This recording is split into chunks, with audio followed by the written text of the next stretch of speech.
has resigned. That news filtering through in the last few minutes. A spokesperson telling the BBC that the Speaker of the Parliament has received the original letter via the Sri Lankan High Commissioner in Singapore. Earlier, of course, the President had arrived in Singapore. But let's head to Colombo, show you the pictures first on the ground, on the streets, because that news is emerging.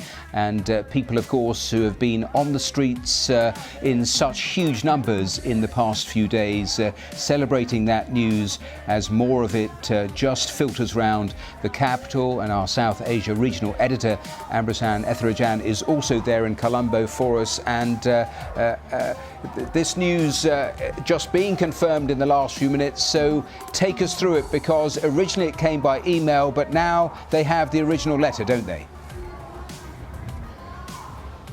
That's what the office of the Speaker of Parliament here in Sri Lanka, they say that now a letter signed by Mr. Rajapaksa has been handed over to the Sri Lankan High Commissioner in Singapore.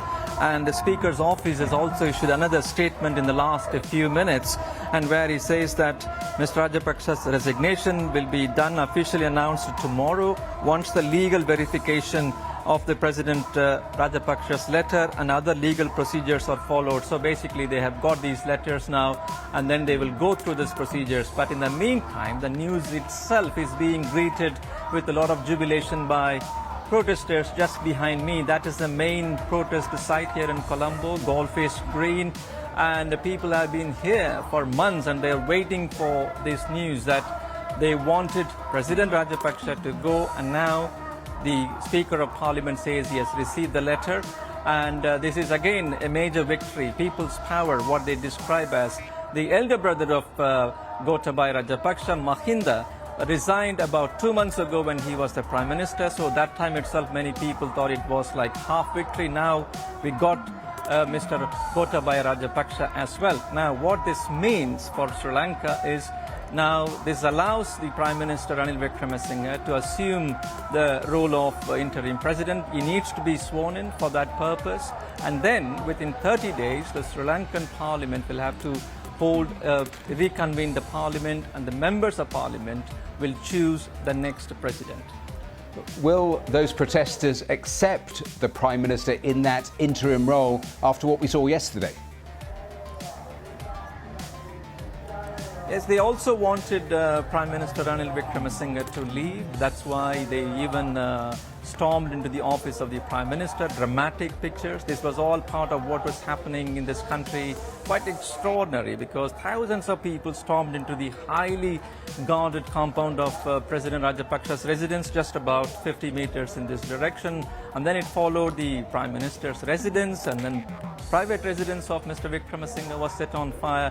And yesterday, the office of the Prime Minister was stormed into by thousands of protesters. But the protesters here, they say that they will not accept Mr. Wickremesinghe's role, even as interim president. They want him to go as early as possible. That's why they're calling for Parliament to convene, and the parliamentarians, they can choose their own leader. They can choose their own candidate. The main opposition leader, Sajith Premadasa, told me a few days ago that he would be running for presidency. What this means is, if it is not done, this political stalemate, this political crisis continues. And it is not an ordinary situation here in Sri Lanka. The country is going through its worst ever economic crisis since it got independence from Britain in 1948. People are struggling to have 3 meals a day.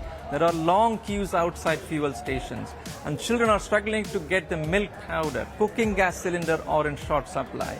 The country doesn't have enough money to buy fuel from oil suppliers. They don't know where they're going to get the shipments from next month onwards. That is what even the central bank governor was warning. So they wanted a government, as the central bank governor said, even to negotiate with any of our creditors.